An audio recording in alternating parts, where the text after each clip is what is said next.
continuamos. Vamos a empezar ya lo que sería ya la última parte de estas jornadas.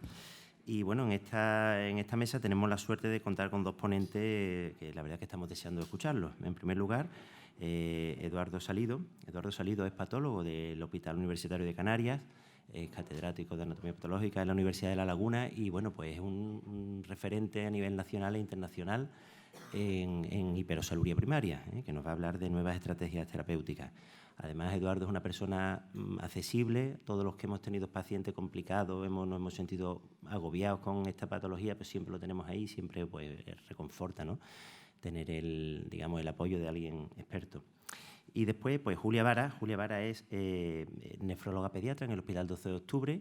Tiene una dilatada carrera y experiencia en nefrología pediátrica y entre ellos pues nos va a hablar de cistinosis. Es una de las personas que tienen más experiencia también en España en tratamiento de cistinosis con los nuevos tratamientos.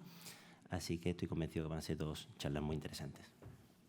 Muchas gracias a Paco, Roser, a los asistentes y los organizadores por invitarme a compartir con vosotros lo que ha sido mi principal interés de investigación y en las hiperosolurias primarias. Hemos tenido la suerte de que a lo largo de unos años que las hemos venido siguiendo e investigando, pues empieza a cerrarse el círculo de conocer su origen, su porqué, la genética, conocer los mecanismos de enfermedad, desarrollar modelos animales para poderla estudiar en profundidad. Y finalmente empezamos a ver que algunos de estos mecanismos moleculares han llegado a identificar dianas y la industria finalmente se ha incorporado a esto y ha producido terapias dirigidas a estas dianas que empiezan a dar frutos. Como sabéis, las hiperosolurias primarias son trastornos congénitos del metabolismo hepático.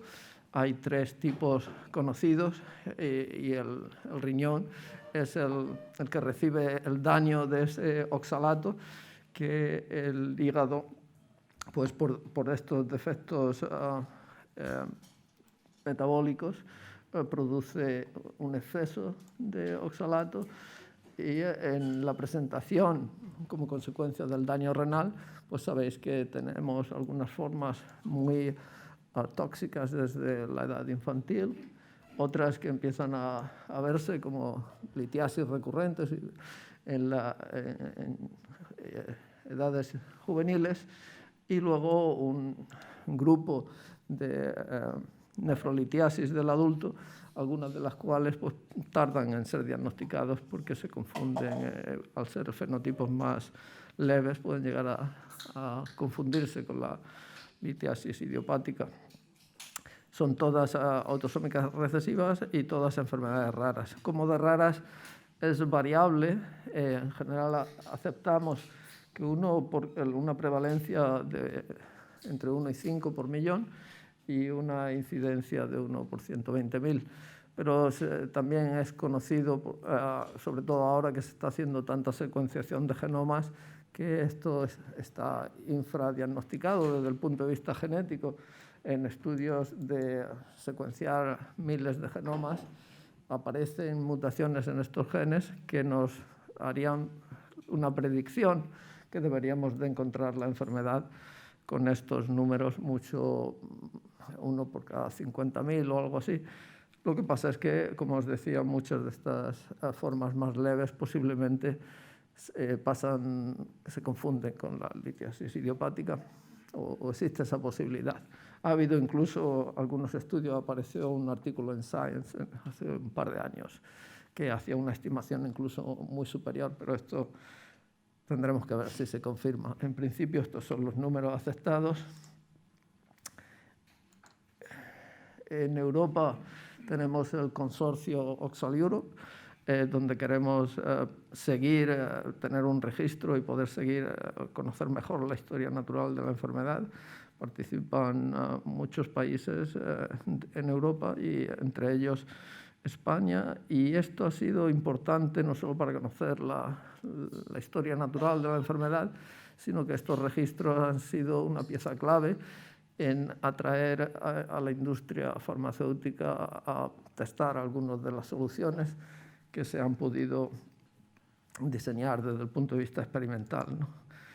Como sabéis, el metabolismo del oxalato en el hígado pues, da lugar, el esquema de trabajo es es algo más complicado, pero no os voy a abrumar aquí con muchas iniciales, aunque ya hay bastantes en la diapositiva. Esencialmente lo que tenemos es precursores del metabolismo, glicina, glicolato, hidroxiprolina, que en condiciones normales pues, son metabolizados, y cuando alguno de estos enzimas, como AGXT o GRHPR o HOGA1, el HOGA1 en la mitocondria, AGXT en el peroxisoma y GRHPR tanto en el citosol como en la mitocondria, cuando fallan algunos de estos enzimas, pues hay una sobreproducción de una sustancia tóxica, el glioxilato. El glioxilato normalmente se detoxificaría en el peroxisoma. Si hay un déficit de AGXT, que es responsable de la hiperoxaluria primaria tipo 1, que es digamos, el 80% de los casos, la más frecuente y también la que tiene un fenotipo más severo, pues al faltar esta enzima no se detoxifica, y al no detoxificarse, pues en el citosol del hepatocito se puede transformar. Aquí hay una oxidación del glioxilato a oxalato por la LDH, bastante abundante en el hepatocito, y ya tenemos un compuesto, el oxalato, que en los mamíferos es un compuesto terminal del metabolismo. No hay ninguna enzima que use este dicarboxílico en ninguna ruta metabólica. Entonces, la única solución es eliminarlo por el riñón. Si hay una sobreproducción de esto, pues entonces vamos a tener un aumento de oxalato, que con el calcio daña el riñón, y una vez que el riñón esté dañado, el oxalato va a elevarse hasta el punto de producir el estadio de oxalosis, donde ya en cualquier órgano pueden producirse depósitos de oxalato, como sabéis, pues en el corazón, en la retina, en cualquier sitio. En el último New England Journal de la semana pasada, me parece, entre las imágenes curiosas, la sección esta que tiene de imágenes curiosas, hay un caso de un paciente de China con depósitos de oxalato de una pH1 pues en el iris, y una cosa... bueno, cuando está elevado produce incluso situaciones, como sabéis, de anemia como consecuencia de los depósitos en la médula ósea. Es una enfermedad que puede ser mortal, que en Occidente no es tan mortal porque tenemos el trasplante hepatorenal para muchos de estos pacientes, sobre todo si ya han pasado la edad pues, más pediátrica, más pequeños, donde hay más problemas del trasplante hepatorenal. Pero el trasplante hepatorenal ha sido una solución que en fechas recientes pues, es buena. Nosotros, cuando empezamos en el hospital donde trabajo, la primera serie de pacientes que tenemos de allí, el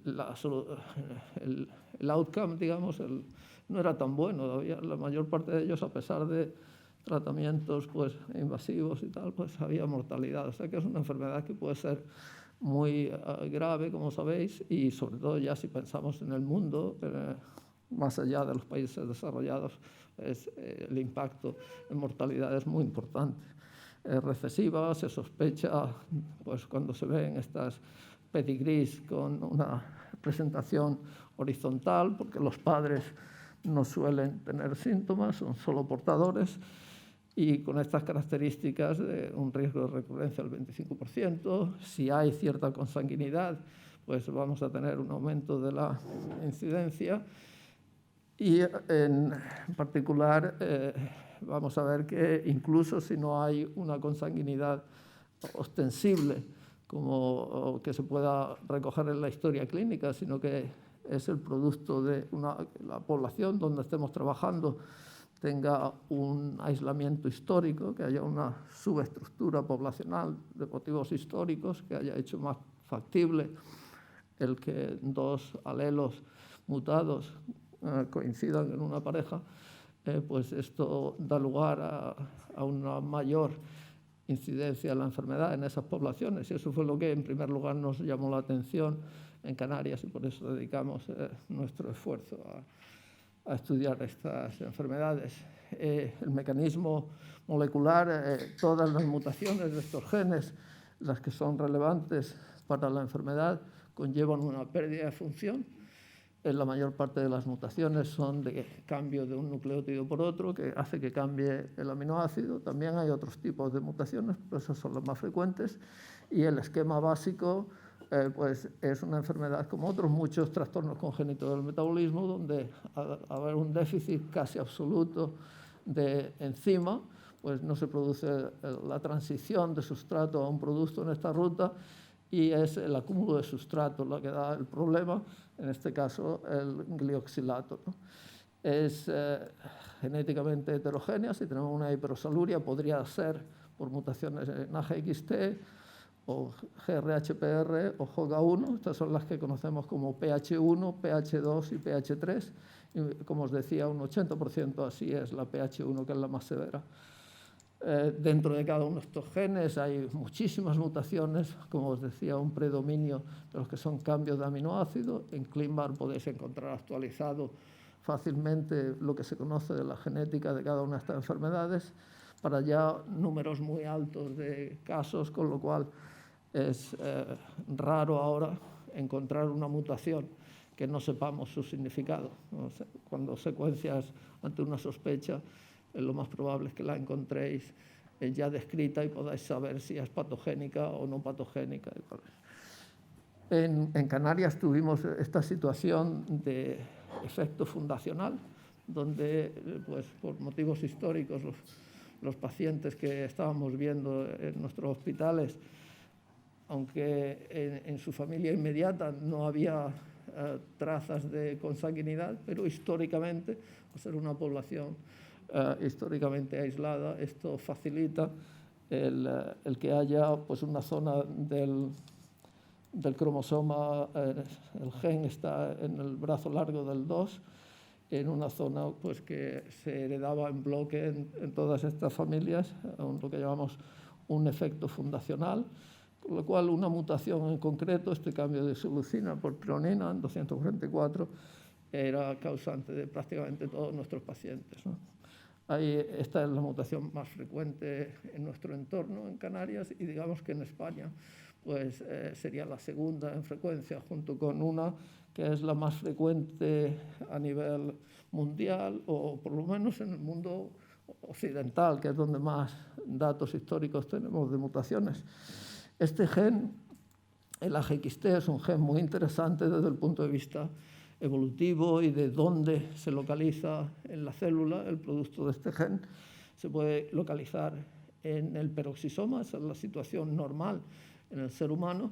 En otras especies comparte localizaciones en mitocondria y peroxisoma, pero lo interesante de saber es que en el humano, donde debe hacer su función es el peroxisoma, y hay algunas mutaciones que afectan a esto. El que la proteína, una vez sintetizada, se vaya a la mitocondria o se vaya al peroxisoma depende pues, de señales que hay en la proteína que lo llevan al peroxisoma, o el fenómeno de dimerización. La proteína funciona como un dímero, y cuando dimeriza va bien al peroxisoma, y si hay algún trastorno en su dimerización, esta proteína puede ir a un sitio que no le corresponde, que es la mitocondria, donde no tiene función en el ser humano.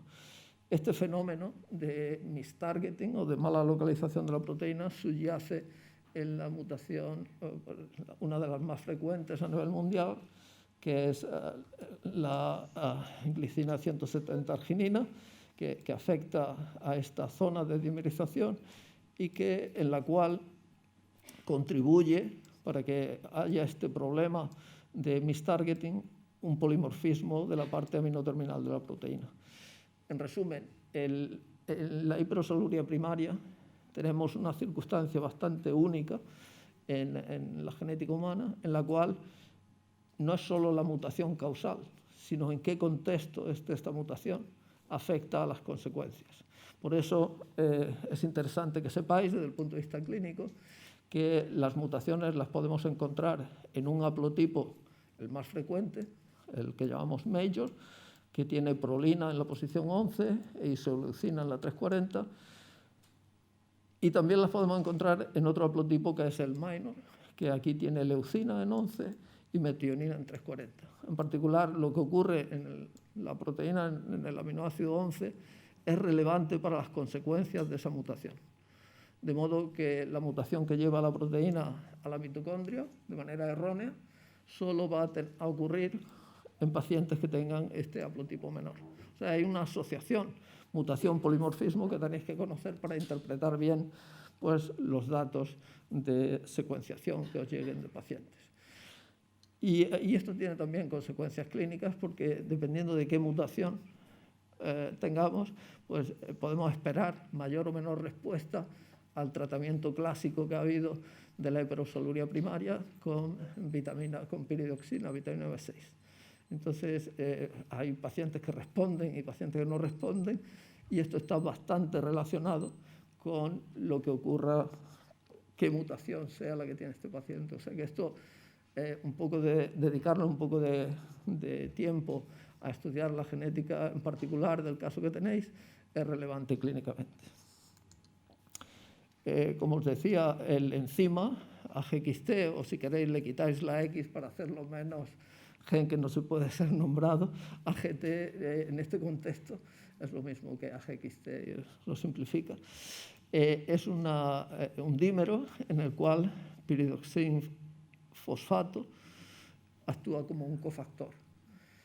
Entonces, en mutaciones que tengan este problema de mistargeting como mecanismo básico de enfermedad, como son la G170R, o también, sobre todo en pacientes, hay otra mutación, en el aminoácido 152, que tiene un mecanismo similar de enfermedad, y en estas aportar vitamina B6 adicional, el tratamiento con piridoxina, pues ha funcionado bastante bien.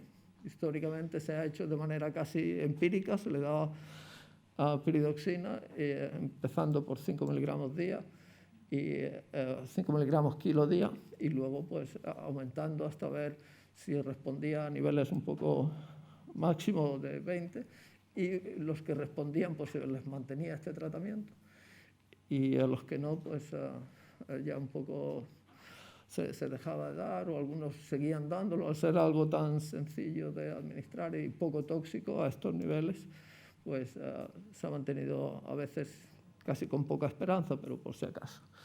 Ahora conocemos más que hay mutaciones que sí se debe esperar que respondan y otras que poco van a responder. El tratamiento, por tanto, en fases, lo que llamamos el tratamiento médico, pues básicamente mantener un fluido, una diuresis muy alta, con más de 3 litros día de agua o de líquidos, y luego algunos fármacos que facilitan el que haya menos precipitación de oxalato cálcico, menos daño renal. Básicamente estos han sido los 3 puntos del tratamiento médico, y cuando ya hay un fracaso renal, pues tratamiento sustitutivo, donde como sabéis, pues la diálisis tiene que ser una diálisis heroica, y además se aclara bastante fácil el oxalato, pero la producción hepática de oxalato en estos pacientes, sobre todo en los de pH1, es superior a lo que puede quitar cada día la diálisis, o sea que rebota muy pronto, de manera que el tratamiento, digamos, curativo es el trasplante de hígado y riñón, y con distintas modalidades. Parece que la mayoría de los sitios el consenso es que se aguanta todo lo que se puede hasta que hay una función renal ya deteriorada, y entonces en ese momento se hace el doble trasplante. En algunos casos hacen un trasplante hepático preventivo antes de que se deteriore el riñón, pero es una minoría, yo creo. Pero de esto sabéis vosotros más. Lo interesante en lo que en mi laboratorio hemos trabajado, lo que más hemos podido contribuir, es en desarrollar modelos de enfermedad. Hemos hecho ratones que tienen, las diapositivas han trastocado algunas letras, pero caos de los distintos genes y para tener un modelo donde estudiar pues, depósitos de oxalato en los túbulos renales, la producción de piedras. Sabemos que la composición es la que se debería de esperar, el oxalato cálcico dihidrato o monohidrato, los cristales característicos en la orina. O sea, es un modelo bastante aproximado al humano, aunque menos grave. Los ratones no hacen una hiperosoluria tan grave como en el humano, entre otras cosas, porque tienen de manera fisiológica una filtración muy alta para el peso corporal, ¿no?, comparado con el humano. Entonces, estos modelos nos han permitido pues, ir utilizando metodologías que llamamos moleculares para intentar buscar tratamientos. Aquí tenéis un listado de las cosas que hemos probado. Nosotros en el laboratorio hemos experimentado con varias de ellas. Algunas empezamos con, por ejemplo, la terapia génica. Durante unos años conseguimos con virus adenoasociados resultados muy prometedores en el ratón, pero se quedaron estancados en el paso al humano por problemas de que la terapia génica todavía pues, no hay dudas sobre su seguridad y no ha habido pues, interés suficiente por ninguna industria en tomar estos resultados y trasladarlo al humano. En cambio, de lo que sí hemos tenido la suerte de que se cierre el círculo es en la estrategia de reducción de sustrato, que es lo que ha llevado a la aprobación reciente de inhibidores de siRNAs para unos genes diana en esta ruta. Entonces, lo que hicimos fue con ratones localizar, testar a ver algunos dianas en esta ruta metabólica que os he presentado para ver si sería beneficioso inhibir alguna de estas dianas. Y os voy a comentar pues, las dos que han tenido más traducción, inhibir la glicolato oxidasa e inhibir la LDH, ¿no? Entonces, sobre la ruta metabólica, volviendo a ella, más o menos, pues, si tenemos identificado el punto clave, que es la producción de oxalato, podemos mirar si río arriba de esta ruta hay algún gen que sea una diana que si lo bloqueamos, pues digamos que el aporte, el sustrato que va a tener que venir a este punto conflictivo es menor, puesto que es la elevación del glioxilato la que da el problema. Así trabajamos con la glicolato oxidasa, que es una enzima que en este trabajo lo que demostramos es que si tú generas un ratón al que le falte la glicolato oxidasa, este ratón es viable, no tiene un efecto en su fenotipo, o sea que está ahí el gen, se lo quitas y parece que no ocurre nada, hasta el punto de lo que podemos analizar de estos ratones. Y si haces el doble knockout, es decir, el ratón que te producía una hiperosoluria primaria, ahora le quitas este otro gen, que es lo que tenemos en esta diapositiva.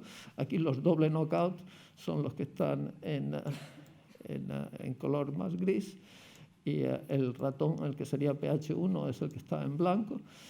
Pues en condiciones de el knockout, aquí si prestamos atención al oxalato, el knockout de AGXT sería como hiperosoluria tipo 1, tiene el oxalato alto. Si ponemos el doble knockout, lo reduce el oxalato a niveles parecidos a los ratones normales, ¿no? Esto era la prueba de concepto de que esta es una diana que podría reducir el oxalato y al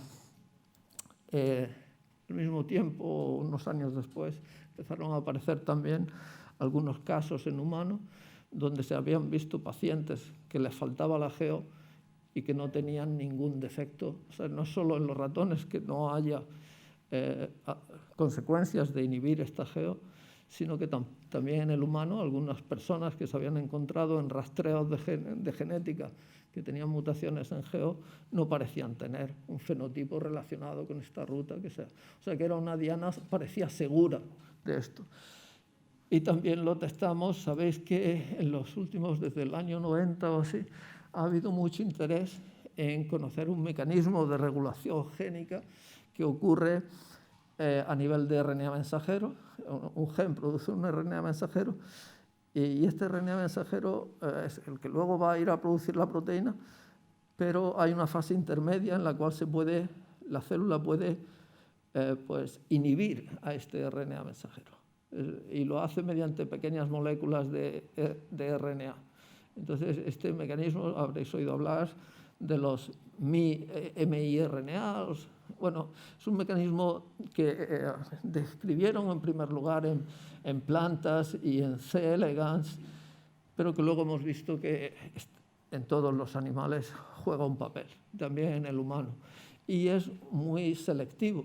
Hay pequeñas moléculas de RNA que van a inhibir específicamente a un gen concreto, a veces pueden afectar a toda una ruta, de manera que este sistema biológico se ha utilizado en el laboratorio y ahora lo utiliza la industria para hacer una inhibición específica de un gen concreto. Entonces, las pruebas de concepto que hicimos fue con estos siRNAs contra el gen GO, que también se conoce como HAO1, y básicamente pues, reproducíamos algo parecido a lo que es quitarle el gen desde el punto de vista genético al ratón. O sea que es favorable. Aquí lo que veis es expresión del GO en un Western blot y bueno, pues con estas moléculas, esto sería el control, y con estas calles en la parte central indican que con estos siRNAs consigues que la proteína no se produzca, a pesar de que el gen en este caso sí sigue estando ahí. No es como cuando habíamos hecho el knockout que inactivamos el gen. O sea que se puede, es una diana a nivel de RNA mensajero y hay maneras de inyectar esto a los ratones y después a las personas y de una manera dirigirlo al hígado, porque esto es un gen que se expresa solo en el hígado, con lo cual no nos importa que algo de la sustancia que inyectamos vaya a otros órganos. Se puede dirigir que vayan mayoritariamente al hígado, pero no va a tener un daño colateral en otros tejidos a priori, puesto que el gen solo se expresa en el hígado. Entonces, esto es lo que hicimos en esta prueba de concepto con siRNAs y dos empresas, Dicerna, con la que nosotros habíamos colaborado en un estudio preclínico, y Alnylam, que había colaborado con nuestros ratones, les mandamos a un grupo en Estados Unidos para colaborar con ellos.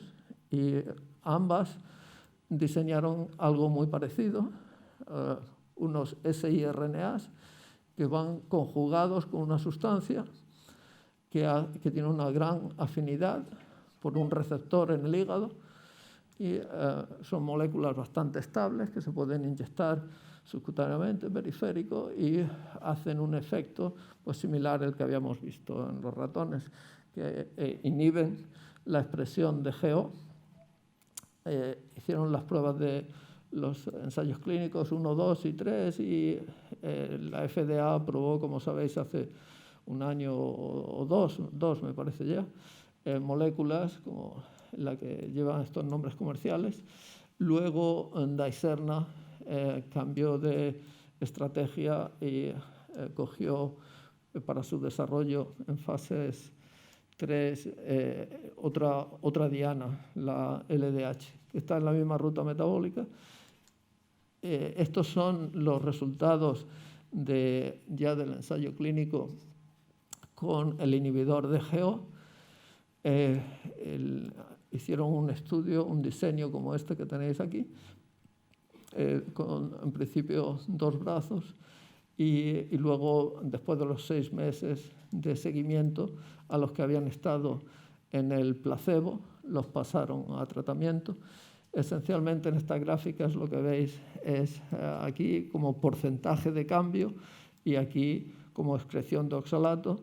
En rojo sería el placebo y en azul pues los tratados. Miráis los primeros 6 meses, el resultado del tratamiento pues ya a partir de pronto, a partir de un mes. Y bueno, en los ratones habíamos visto que ya 15 días después de haberlo inyectado teníamos bajadas significativas de oxalato. Bueno, al mismo tiempo deciros que, lógicamente, si le inhibes GO, baja el oxalato, pero sube el glicolato. También lo puedes utilizar como biomarcador. Si estás inhibiendo la GO, sube el glicolato. El glicolato es soluble, se orina, sube en orina, pero no parece hacer ningún daño, con lo cual, pues, bueno, es un biomarcador, pero no tiene daño el hecho de que ocurra. Y bueno, pues esta bajada se mantiene en el tiempo. En el ensayo clínico inyectaron 3 miligramos por kilo y lo inyectaron pues, en los primeros 3 meses, una vez cada mes, y luego ya lo espaciaron más a partir del tercer mes. Y se mantiene el efecto beneficioso. En la medición de oxalato en el plasma, aquí hay un poco de controversia. Bueno, tenéis que prestar atención a las unidades. La medición de oxalato en plasma, pues cada laboratorio tiene sus números de referencia y tenéis que prestar atención a esto. Pero el efecto pues, también se observa en oxalato, ¿no? En plasma. Los niveles de aquí sería el grupo placebo y el grupo tratado pues, baja la oxalemia hasta niveles pues, que se aproximan en esta línea de puntos, que en este caso es 5 micromolar. Sería el límite bajo de detección del ensayo que están utilizando aquí, que es más basado en cromatografía, como os decía, y en esta línea de puntos de aquí sería el límite superior de lo normal. En este ensayo clínico seleccionaron pacientes que tenían una enfermedad renal unos 30, por encima de 30 de filtrado, ¿no?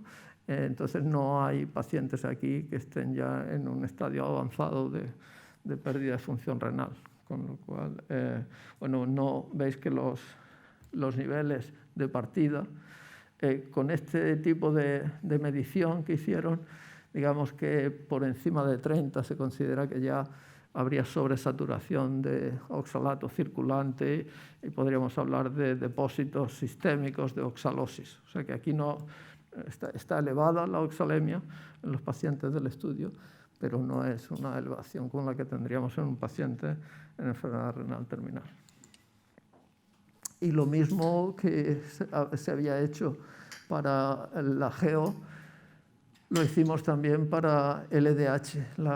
La ventaja de LDH, o por qué LDH era más atractivo, es porque está, como veis aquí en el esquema del metabolismo, está río abajo respecto al bloqueo que ocurre en pH1, pH2 o pH3. Entonces, si conseguimos que el glioxilato que se produzca no se transforme, no se oxide a oxalato, que es la molécula que ya se acompleja con el calcio, si bloqueamos esto, pues sería beneficioso.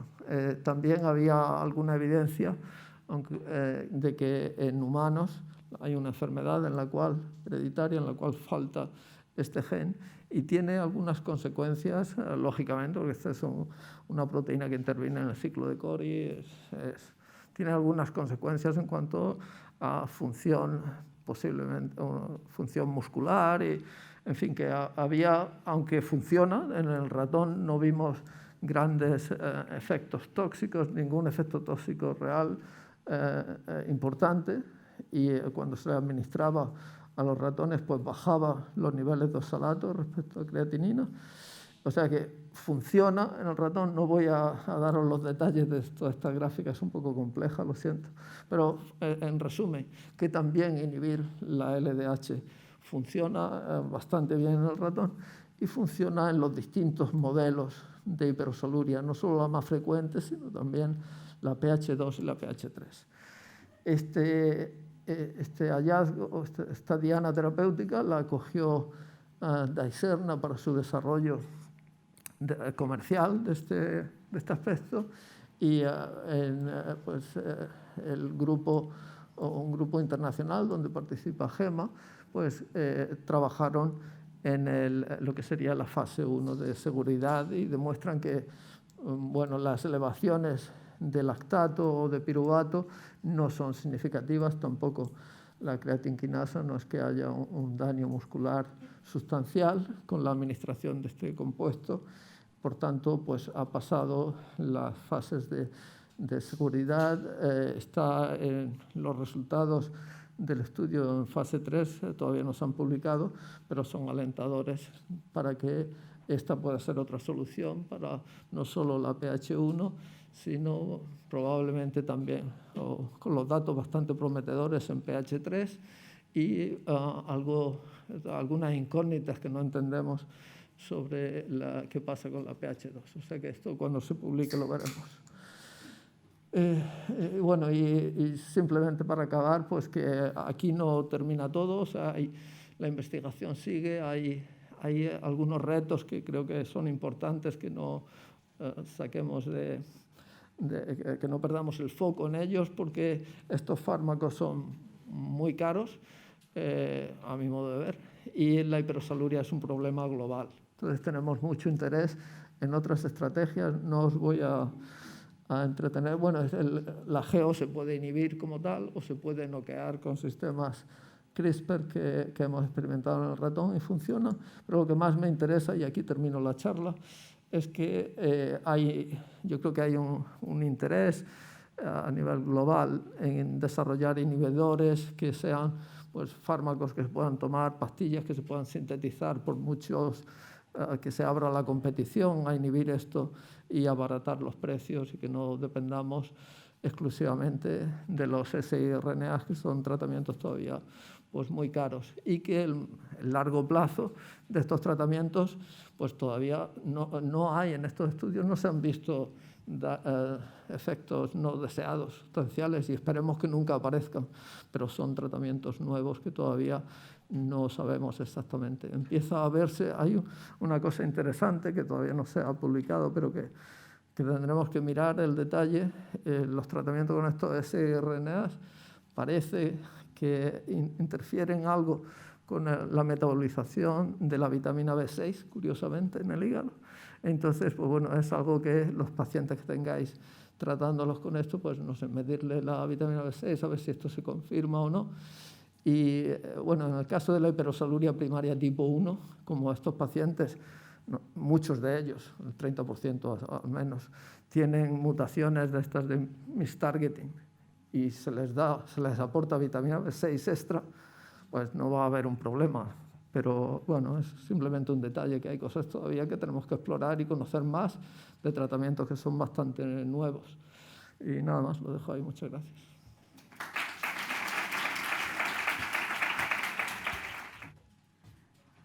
Buenos días.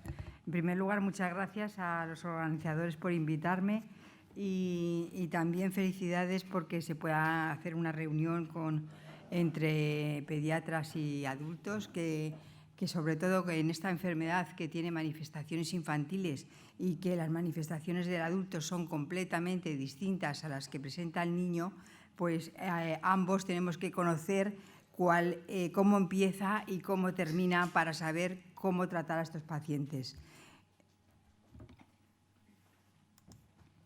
La cistinosis es una enfermedad rara por depósito lisosomal que se caracteriza porque se acumulan cristales de cistina dentro de todos los tejidos. Es autosómica recesiva y ya en el año 1998, o sea que muy recientemente, se describió ya la mutación causante de la enfermedad en el cromosoma 17, P13, en el gen CTNS, que codifica la cistinosina, que es la proteína que transporta la cistina del lisosoma al exterior al citoplasma. Por tanto, es una enfermedad por defecto de transporte y se han descrito más de 140 mutaciones distintas en este gen, pero la más frecuente en Europa y en España, que afecta aproximadamente el 75%, es una delección muy grande de 57 kilobases, y aunque hay muchísimas otras delecciones y mutaciones. La cistina procede de dos moléculas del aminoácido cisteína, y el defecto de la cistinosina, que la proteína transmembrana dificulta el transporte de cistina afuera de la célula, fuera del lisosoma al citoplasma. Esta cistina es insoluble y forma cristales que son los que dañan la célula. Este acúmulo de cristales produce daño en la célula, pero aparte de los cristales se han descrito aumentos de la inflamación, del estrés oxidativo, alteraciones mitocondriales, autofagia, reducción del metabolismo energético, que todos conducen a apoptosis y muerte celular. Y todas estas alteraciones se sabe actualmente que están más en relación con la déficit del transportador cistinosina que primitivamente por los cristales. Y al conocerse esto, se están investigando nuevas moléculas que pueden conducir a tratamiento de la cistinosis, bien solas o asociadas al medicamento que tenemos actualmente, que es la cisteamina. Es una enfermedad rara, con una incidencia de aproximadamente 1 para 100 o 200.000 recién nacidos, y en España, en la publicación del 2015, se describían solo 60 pacientes, 50% adultos y 16 adolescentes, y la mitad trasplantados. Al principio es una enfermedad que lesiona el túbulo proximal, produciendo un síndrome de Fanconi. Es el síndrome de Fanconi, la causa más frecuente de síndrome de Fanconi en la infancia. Y posteriormente, alrededor de los 10 años o así, el paciente entra en insuficiencia renal terminal y se trasplanta.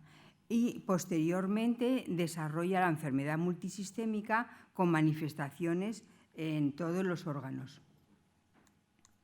Esta es una distribución de los pacientes por comunidades autónomas, por cortesía de Orfan, que son, tengo recogidos entonces en el año 2019, 61 pacientes. Esto lo pongo para que os deis cuenta que hay muy pocos pacientes en España y que yo creo que los tratamientos nuevos tampoco son tantos los que se podían beneficiar de ello. No es una enfermedad muy frecuente. Hay 3 formas clínicas. La más frecuente es la forma infantil, que afecta al 90% de los pacientes que tienen síndrome de Fanconi en los primeros meses, después insuficiencia renal, como he descrito. Luego una forma de comienzo juvenil, que es aproximadamente el 5%, que tiene un comienzo tardío, que pueden tener una leve tubulopatía y proteinuria que puede dar a confundir con una enfermedad glomerular, progresan a la insuficiencia renal y tienen fotofobia. Y luego una forma exclusivamente ocular de comienzo en el adulto. Todas las formas tienen lesiones oftalmológicas y estas son patognomónicas. La clínica en el niño, los primeros síntomas: el niño nace bien, es un niño sano, y a partir de los 4, 6, 8 o 1 año empieza con un síndrome de Fanconi por daño tubular, y es un síndrome de Fanconi muy grave. Está producido por una atrofia de las células tubulares,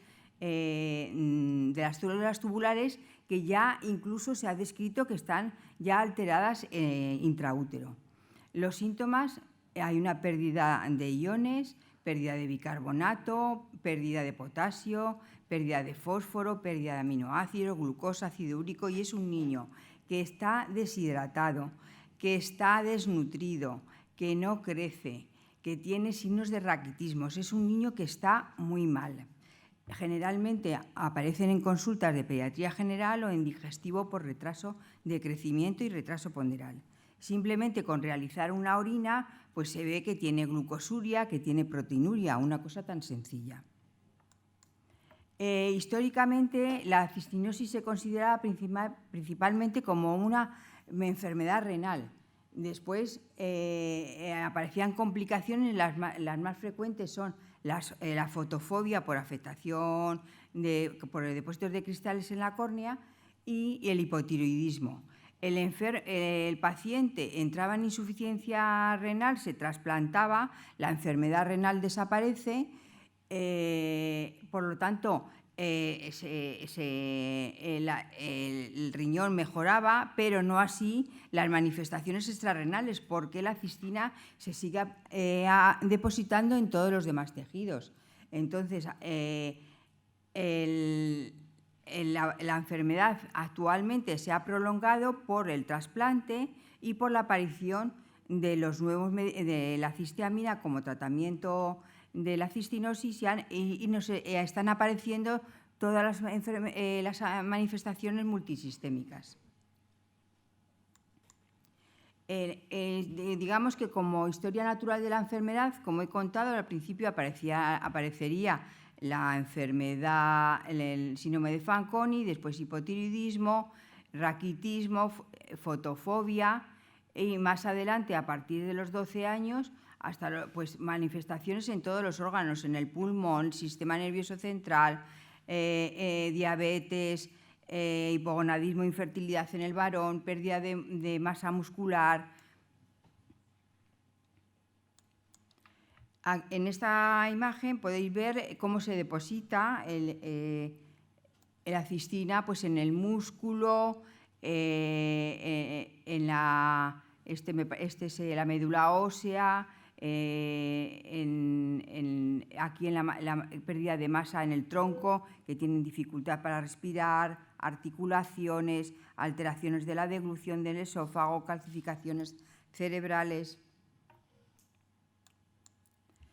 El diagnóstico es principalmente por la sospecha clínica, el síndrome de Fanconi en el niño, y en las formas tardías por la proteinuria. Se diagnostica por el control de cistina intraleucocitaria.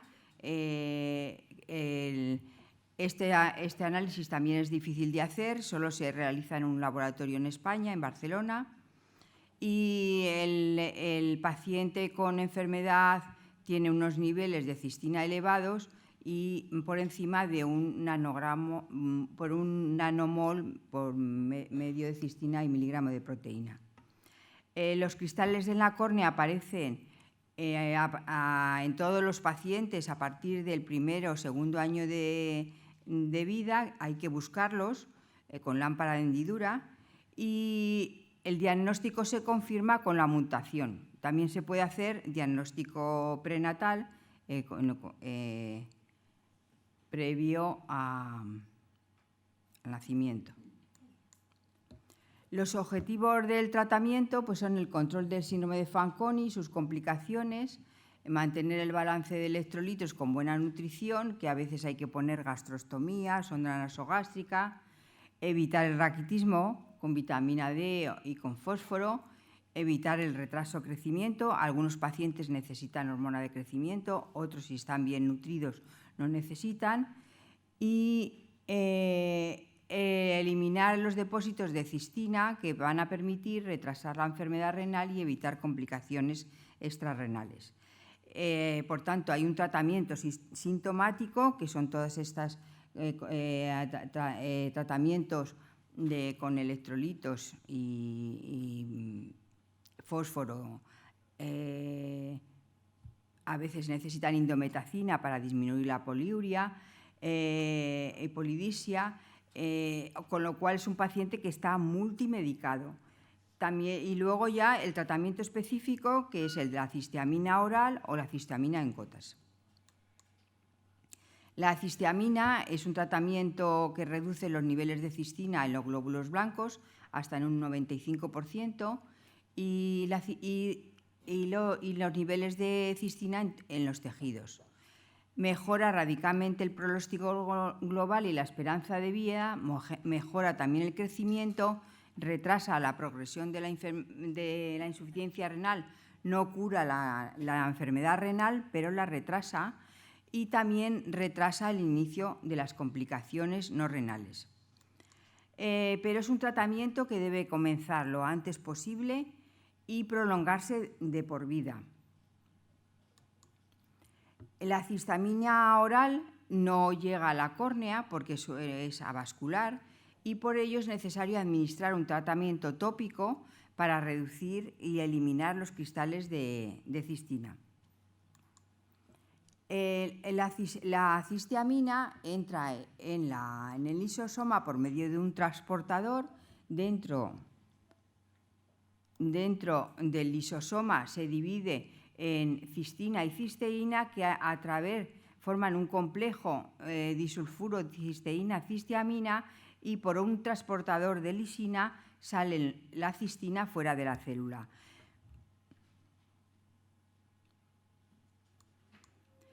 Las fórmulas actualmente disponibles, la primera fue el Cistagón, que es la preparación original, aunque previamente había otro preparado que era incomestible porque era horroroso.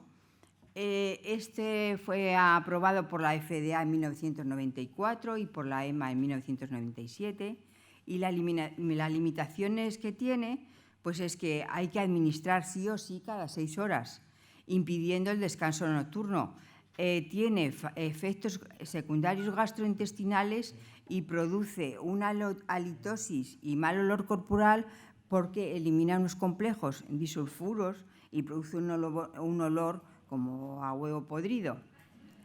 Esto induce a un muy mal cumplimiento terapéutico y en algunos hasta de un 80%. Claro, pues es como no darlo. En el año 2012 se aprobó por la FDA, por la EMA, y el uso de este medicamento, que es el Procisbi, que es lo mismo, cisteamina, pero en una fórmula de liberación y absorción lenta en el intestino. Son cápsulas que tienen microgránulos dentro de distintos tamaños y que tiene una recubierta entérica que en vez de absorberse en el estómago se absorbe en el intestino delgado.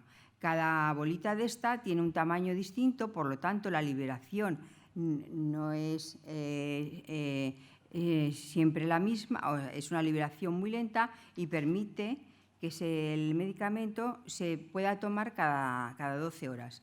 Ello hace que se mejore el cumplimiento terapéutico, la calidad de vida y que disminuya también los efectos secundarios al absorberse en el intestino porque no produce tanto efectos gastrointestinales. Aquí vemos una gráfica de cómo el pico máximo de cistina en sangre y de cisteamina en sangre es el mismo con el Cistagón que con el Procisbi, pero la liberación es más rápida en el Cistagón y más lenta en el Procisbi. El primer ensayo se realizó en el 2000, se publicó en el 2012, se hizo un estudio cruzado, primero se les daba a unos el Cistagón y a otros la liberación inmediata y después se cambiaba. En esta primera fase los niveles de cistina no eran inferiores comparados con los de Cistagón. Y lo que sí se vio es que se disminuía el uso de protectores digestivos y la dosis a administrar era el 80% de la de Cistagón.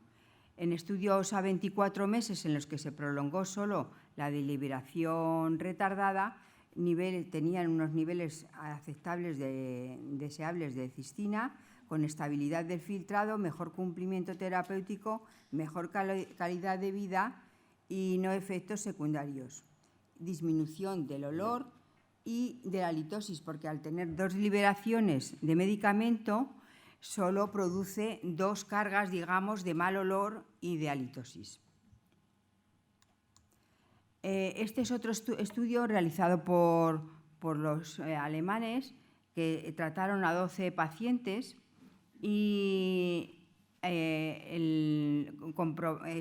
hubo 2 que se salieron del estudio, uno por mala tolerancia, el otro no me acuerdo, pero que vieron que a largo plazo no tenían efectos secundarios, no hubo cambios tampoco en el filtrado glomerular y en los niveles de leucocitos, también tenían menos halitosis y menos mal olor corporal, y suspendieron un tercio de los pacientes los inhibidores de la bomba de protones.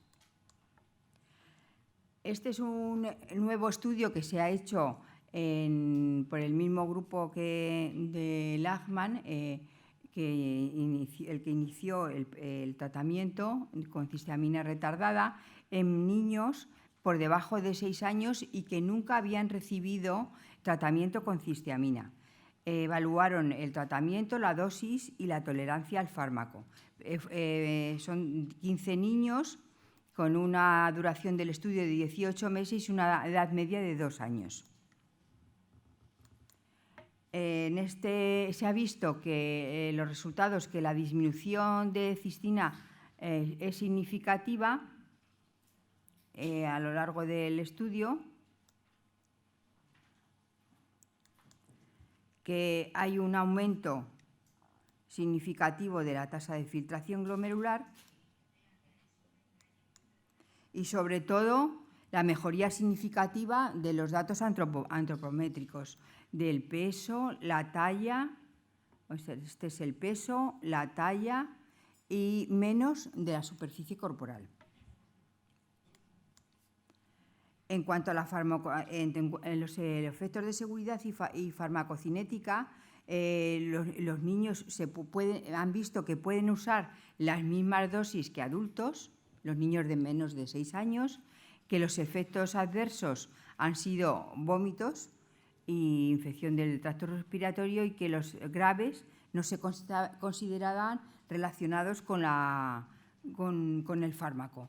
Entonces, ellos han concluido que los niños menores de 6 años pueden utilizar la misma dosis de que se utiliza en los mayores. Este es un estudio muy interesante, que es un estudio colaborativo dice internacional porque son 7 países, 6 países de la Comunidad Europea y Turquía, y estudian retrospectivamente 453 pacientes con cistinosis nacidos entre 1964 y 2016. Los datos los recogen entre 1970 y 2017 y solo recogen muy pocos datos. Recogen la edad, los niveles de creatinina, la edad en la que entraron en insuficiencia renal terminal, o bien diálisis o trasplante, los niveles de cistina intraleucocitaria, la talla y el tratamiento. Y estudian qué factores están asociados con la progresión de la enfermedad renal y, sobre todo, también con el crecimiento. Aquí vemos la mejoría de la función renal. En la figura de la izquierda lo han separado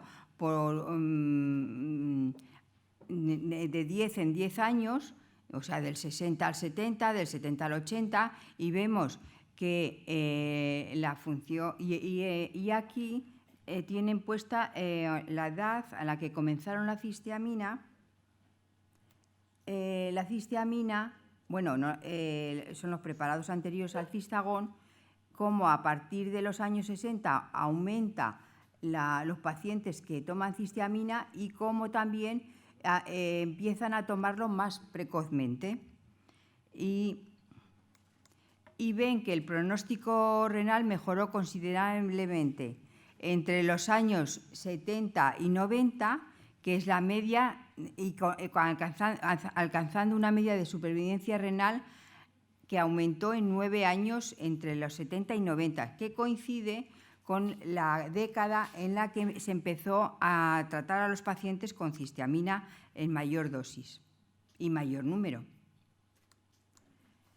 En cuanto a los factores relacionados con la progresión de la enfermedad renal, se ha visto que no hay ninguna correlación entre la supervivencia renal y la mutación del gen CTNS. En cuanto a la edad del inicio del tratamiento con cistamina, se ha visto que hay una relación lineal entre la edad de inicio del tratamiento y la probabilidad de desarrollo de enfermedad renal terminal. Cuanto más pronto se inicia el tratamiento, mayor supervivencia renal. En cuanto a los niveles de cistina intraleucocitaria, también hay una relación lineal entre los niveles de cistina y la probabilidad de desarrollar insuficiencia renal terminal. Cuanto menores son los niveles, mayor la supervivencia renal.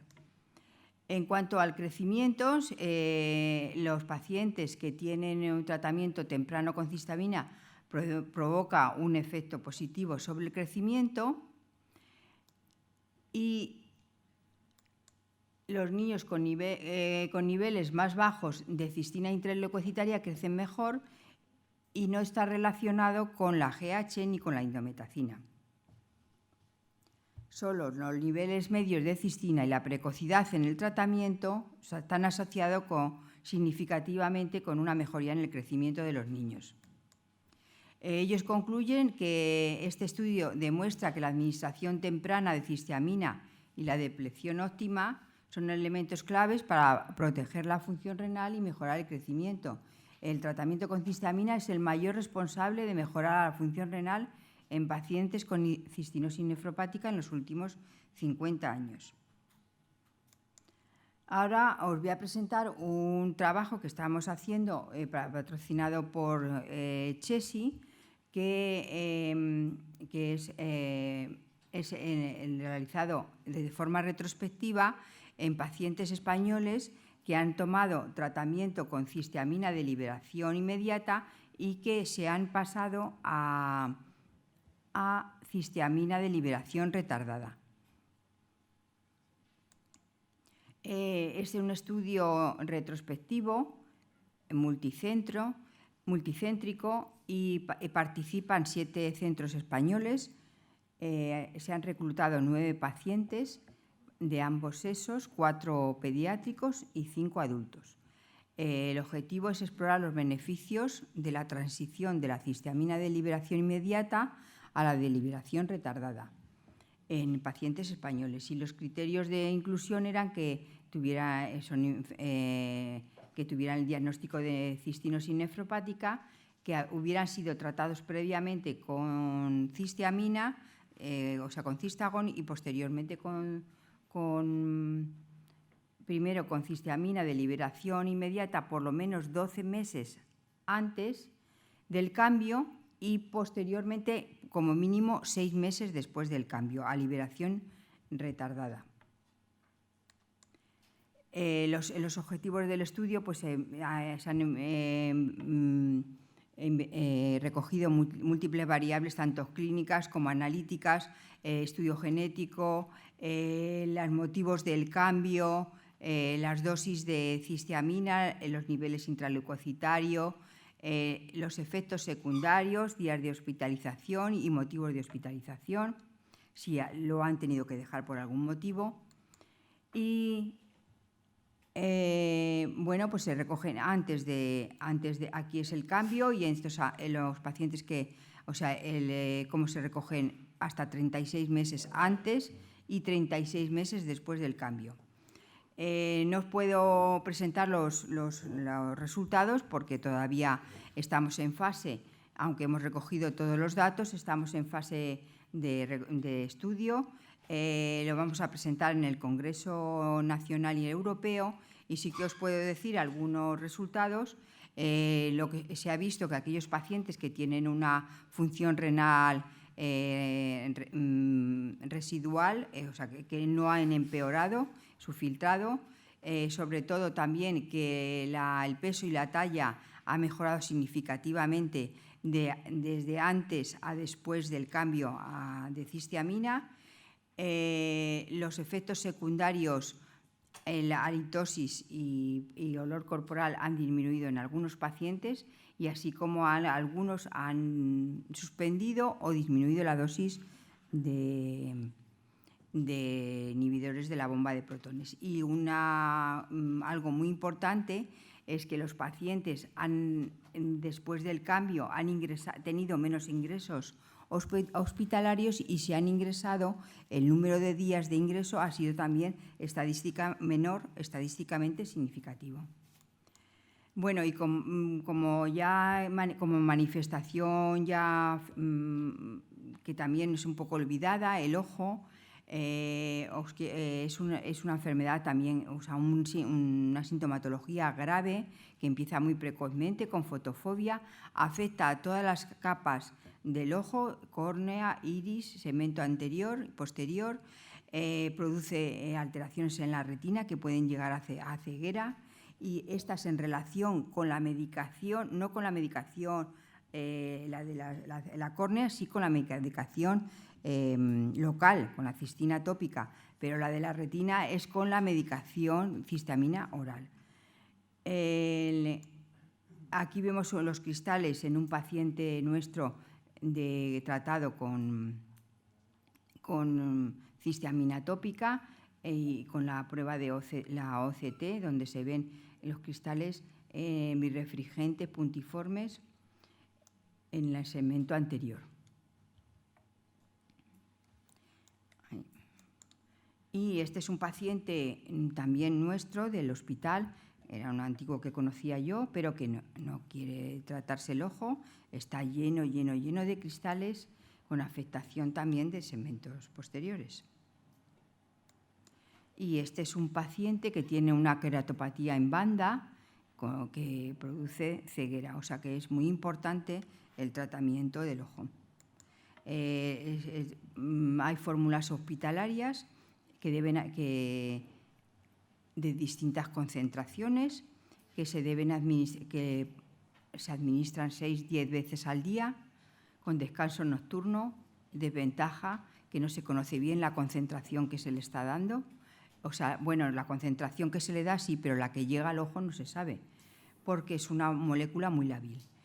Hay que mantenerla en el frigorífico para que no se oxide y, a diferencia del Cistadros, que es un gel de hidrocloruro de cistiamina que se puede administrar 4 veces al día y que se puede mantener a temperatura ambiente. Hay que monitorizar con lámpara de hendidura y con tomografía con focal óptica o microscopía con focal in vivo. Estas son las ventajas del Cistadros, que está aprobado también por la agencia, es el único medicamento para el ojo aprobado por la Agencia Europea del Medicamento. Está aprobado en el 2017 y la ventaja es que es un gel que se mantiene en contacto con un ojo mucho más prolongado, reduce el número de distilaciones, lo cual favorece el cumplimiento terapéutico y se puede mantener a temperatura ambiente. Bueno, es lo mismo. Entonces, bueno, pues como final, objetivos a alcanzar es un diagnóstico precoz. Hay que cooperar la familia y es una enfermedad grave, multisistémica. Hay que implicarse la familia, el pediatra, el nefrólogo y múltiples especialistas. Esperemos que salgan nuevas terapias emergentes y, sobre todo, alcanzar mejor cumplimiento terapéutico para disminuir efectos secundarios y que sean más fáciles de administrar. Muchas gracias.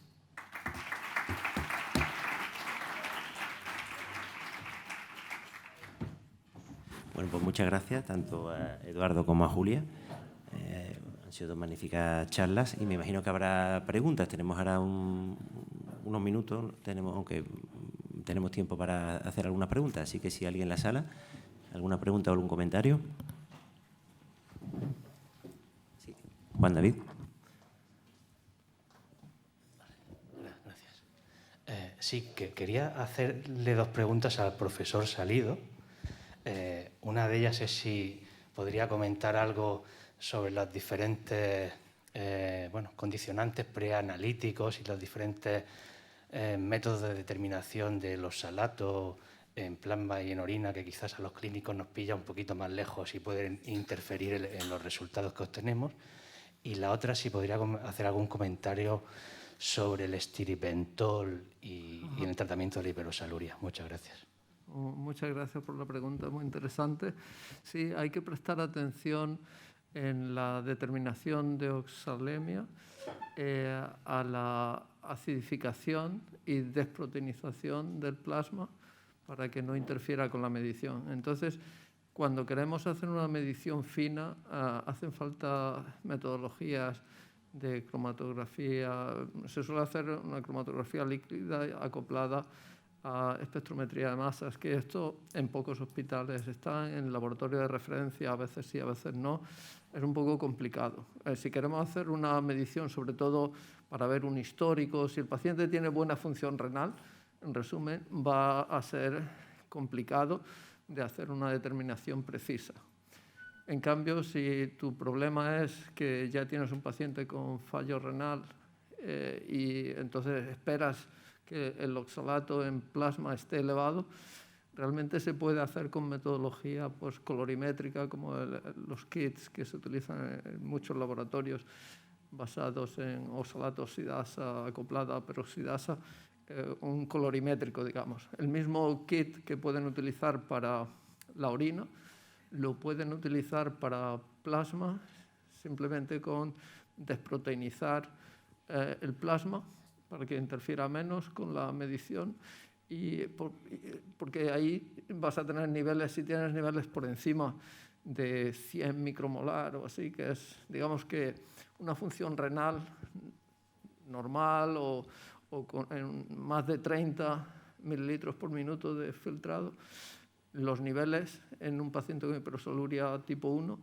no deberían de estar muy altos, no deberían de llegar a los 30, por encima de los 30 micromolar.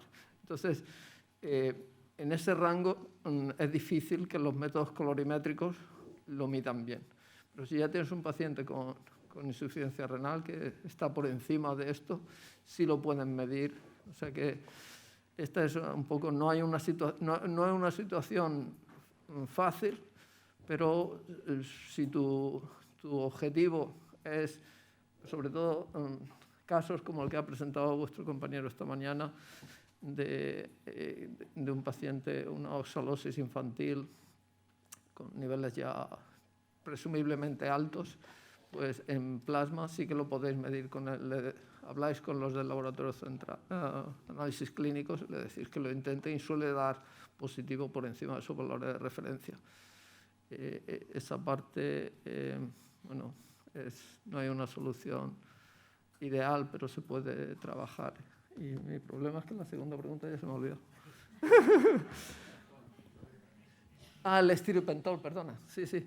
El estiripentol esto ha sido una cosa muy interesante de que en relación con la enfermedad de Dravet, que tiene que ver con una enfermedad neurológica, que no vamos a entrar ahora en detalles, pero se había visto que para disminuir los episodios de epilepsia en esta enfermedad venía bien inhibir la LDH. Entonces, nada relacionado con la hiperosaluria, pero cuando teníamos estos esquemas de metabolismo trabajando en ellos, en los que decíamos, bueno, puede venir bien inhibir la LDH en la hiperosaluria, un grupo francés dijo, pues vamos a coger este fármaco que ya está aprobado para su uso en la enfermedad de Dravet y se lo damos a un paciente y vieron que funcionaba. Entonces lo publicaron y esto generó una muy interesante actividad para ver si esto sería el primer inhibidor de LDH como pequeña molécula que se puede administrar por boca y sería una solución pues, probablemente más generalizable que los siRNAs para LDH, que es una tecnología más complicada, más cara y todavía pues, pendiente que se publique el fase 3. Lo que pasa es que los resultados no han sido como muy... Se presentó este caso que parecía que iba muy bien, pero no han sido... Hay controversia sobre esto. Hay otra gente que lo ha probado y no ve tantos resultados.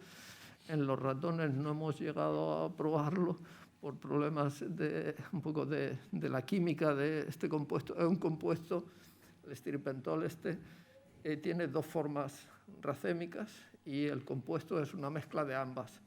y hemos visto que realmente no se comportan igual la forma L y D de esta sustancia química. Hay una que parece que es la que tiene la actividad. Estamos colaborando con gente de la Universidad de Jaén, aquí cerca, que están intentando sintetizar la molécula y hacer una separación de las dos formas para ver si se puede avanzar en esto. Hay interés, pero desde el punto de vista de la aplicación directa del fármaco que ya está aprobado a pacientes con hipersoluria, pues no tenemos suficientes datos y hay ciertas interrogantes de si va a funcionar muy bien o no. Es todo lo que te puedo decir, pero es muy interesante esta avenida de buscar inhibidores que sean fármacos que se puedan administrar oralmente, pequeñas moléculas como el estiripentol. Vamos a ver, ojalá. Eduardo, yo tenía un par de preguntas también que hacerte. Los resultados de lumasiran en los ensayos clínicos son muy buenos, pero a corto plazo, ¿no? Que es lo que da tiempo. En tu opinión, ¿tú crees que esto va a suponer ya que el trasplante hepatorenal en el tipo 1 puede pasar a la historia o todavía nos queda recorrido? Y después la otra, ¿en qué punto realmente estamos del fármaco en España? ¿Existen? ¿Qué experiencia hay? ¿Se puede solicitar? ¿Está disponible? ¿Y en qué manera? ¿En qué punto estamos? No, eso es muy interesante. Realmente el tratamiento de un aspecto que no hemos incidido suficiente en la enfermedad, su tratamiento, incluso el conservador, ha hecho que sea mucho menos grave, facilitada por un diagnóstico temprano. O sea, que los históricos que tenemos de hiperosoluria tipo 1 como una enfermedad muy grave también se veían afectados porque los diagnósticos eran más tardíos cuando ya hay enfermedad renal. Si gracias a un diagnóstico temprano se empieza a aplicar alguno de estos tratamientos antes de que se pierda la función renal, se ha visto que se retrasa la pérdida de función renal. Entonces, incluso las medidas tradicionales de aumento de la diuresis y tal, pues posponen bastante el deterioro renal, a lo que se ha visto en los históricos de pacientes. Por tanto, en resumen, yo creo que si se hace un diagnóstico temprano y en el momento en el que la evidencia indique que es coste eficaz, se empieza a administrar estos inhibidores, yo creo que sí podemos llegar a un punto en el cual pues, el trasplante hepatorenal sea minoritario. Pues era para algunos casos que han tenido... Es una enfermedad también que, como sabéis, la pérdida de función renal no es exactamente lineal. El modelo es más bien lo que llaman... hay un tipping point, o sea, la cosa es como que si tienes el vaso aquí cerca de la mesa, durante un tiempo no se cae y llega un momento en el cual le empujas 1 milímetro y se cae. Esto en la biología es el momento en el cual empiezas a tener suficiente daño renal como para que ya se produce más en el hígado de lo que se puede eliminar y a partir de ahí todo se precipita. Entonces lo que tenemos que hacer es alejar el vaso del borde de la mesa, retrasar lo más posible este deterioro de función renal porque el riñón es muy eficiente eliminando oxalato. Esto lo hemos visto en los ratones desde el principio, que dices, ¿cómo es posible que le quitemos el mismo gen? Tienen un hígado que es 1,5 gramos para un peso de 25 gramos del ratón. Es un montón de oxalato lo que está produciendo, pero es que lo elimina porque tiene un filtrado muy alto. Entonces, todo lo que sea prevenir el deterioro renal ya te está dando una solución. Entonces, yo creo que esta es la... Sí, se va. Sí creo que vamos a llegar a tener que dejar esos casos tan dramáticos de tratamiento tan agresivo para los que es que ya la oxalosis infantil, neonatal, es que no ha dado tiempo a hacer nada, sino preventiva, quizás diagnóstico preimplantacional en todas las familias que haya algún caso y estar muy, muy atento, ¿no?, en el consejo genético, pero... Sí. Vale, muy bien, muy bien. Y ahora mismo sería, en caso de que se puede solicitar a través de fuera de ficha técnica. Exacto. Imagino. Ahora mismo en España, hasta donde yo sé, yo no receto, yo estoy aquí, yo curo ratones, ¿no?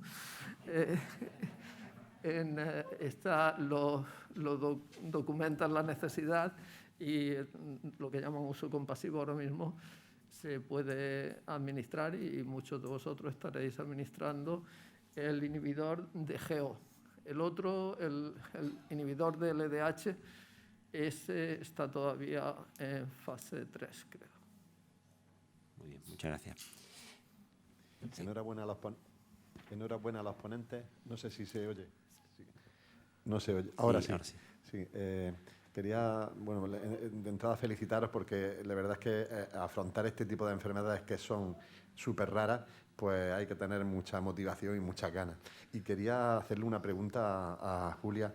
Nosotros solamente hemos tenido en el tiempo que yo llevo trabajando en la nefrología, pues un caso de cistinosis. Ese caso sirvió para que en nuestro centro, en Virgen de las Nieves, se pusiera a punto la técnica de detección de cistina intraleucocitaria y, bueno, en una etapa, hasta que se jubiló el compañero, pues se hicieron mediciones para monitorizar la cistina intraleucocitaria, que no deja de ser una tarea bastante ardua. Sin embargo, he leído algo en la literatura de que hay algunas moléculas que pudieran servir de biomarcadores, en concreto la... ¿cómo se llama esta molécula? Es un nombre muy raro. Sí, la doctora Lechenko está estudiando una molécula nueva que puede... La chitotriosidasa. Eso, sí. Eso sí, que es un nombre muy raro, difícil de acordarse. Sí, lo ha publicado... es una molécula que puede minorizar la dificultad que se tiene con la medida de la cistina intraleucocitaria, pero solo lo hacen ellos, o sea que todavía no está... ¿La citotrioxidasa? Sí. ¿Pero esto se utiliza para la enfermedad de Gaucher de rutina? Pues no te sé decir para qué se utiliza, vamos, que no estoy... Sé que ella es la que lo está utilizando en estudios clínicos que está haciendo de determinación de eso para ver los niveles de cistina intraleucocitaria, o sea, para minorizar las dificultades de la otra técnica, o sea, que ella dice que va muy bien, vamos, que buenos resultados.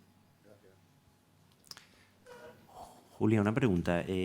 ¿Cómo recomienda o cómo aconseja que se afronte ante la farmacia de nuestro centro la solicitud del paso de cisteamina de liberación inmediata al de liberación prolongada? Porque tú tienes experiencia desde hace varios años.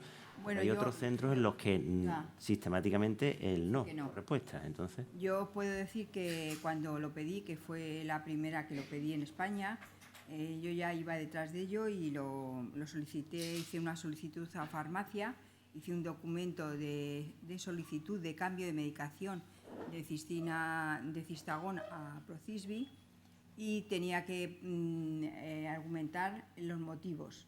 Entonces yo tenía 2 pacientes en que los niveles de cistina intraleucocitaria eran muy altos y para bajar los niveles tenía que dar una dosis por encima de 1,9 metros cuadrados. O sea, que la dosis tope. Y aparte de eso, uno de los niños pues tenía bullying escolar, había tenido que dejar el comedor, bueno, pues el descanso nocturno. Yo lo pedí, tuve que hacer la solicitud argumentando estos motivos. Eso pasó a una comisión a farmacia en la que se tiene que reunir farmacia, el comité de farmacia que está formado por varios miembros, incluida la dirección, y lo aprobaron. Lo aprobaron y empecé el tratamiento. Ya han pasado, yo creo que fue en el 2016, 16-17. Entonces, desde entonces lo estoy dando a estos 2 pacientes y a raíz de este paciente, pues había un enfermo en adultos que estaba muy mal, con una sintomatología muy grave. Era un enfermo que le había casi como desahuciado, le habían tenido que hacer una gastrostomía, había tenido múltiples ingresos por aspiración pulmonar, por infecciones respiratorias, trastornos deglutorios, trastornos psicológicos, bueno, muy grave, muy grave. También no quería tomar la medicación, lo pidieron y se lo dieron. Incluso yo le decía que lo pidieran ellos antes, porque veía que el paciente de ellos estaba peor. Y se lo dieron, pero no lo pidieron. Les costó trabajo pedirlo y al final los 3 pacientes tienen la medicación. Eso fue en aquel año. Yo no sé si ahora me lo darían, o sea, me lo aceptarían o no lo aceptarían.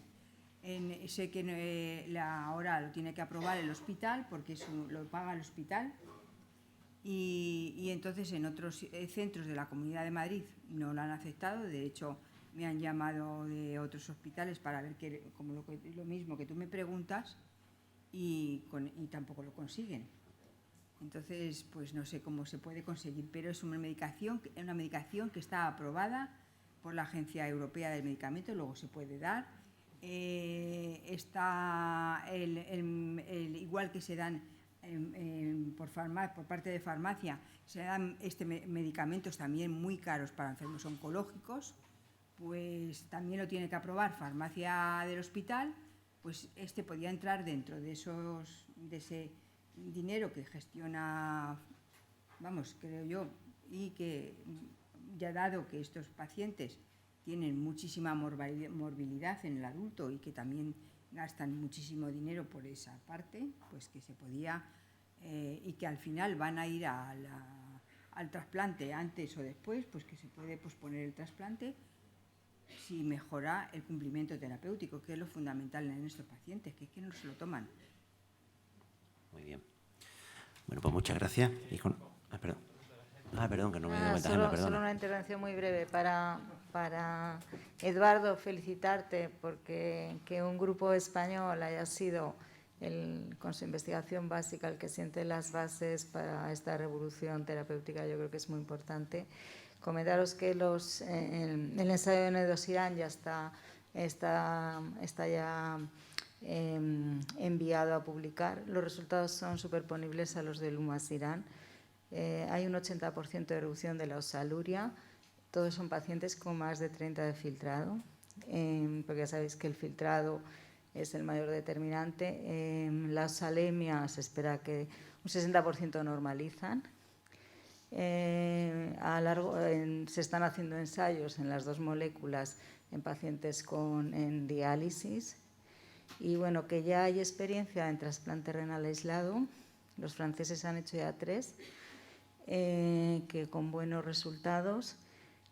Probablemente ahora el mayor problema es en el paciente que te va con oxalemia, con un acúmulo. No tenemos una molécula que nos permita quelar este depósito, que es muy importante y que nos va a afectar la viabilidad del trasplante, porque ahora ya tenemos experiencia en pacientes hepatorrenal que tienen recurrencia, por mucho cuidado que tengas, sobre todo si tienen un acúmulo muy grande. Y ahora estos pacientes, bueno, pues hay 3, nosotros ahora vamos a hacer otro en un paciente seleccionado que no tiene datos de afectación sistémica.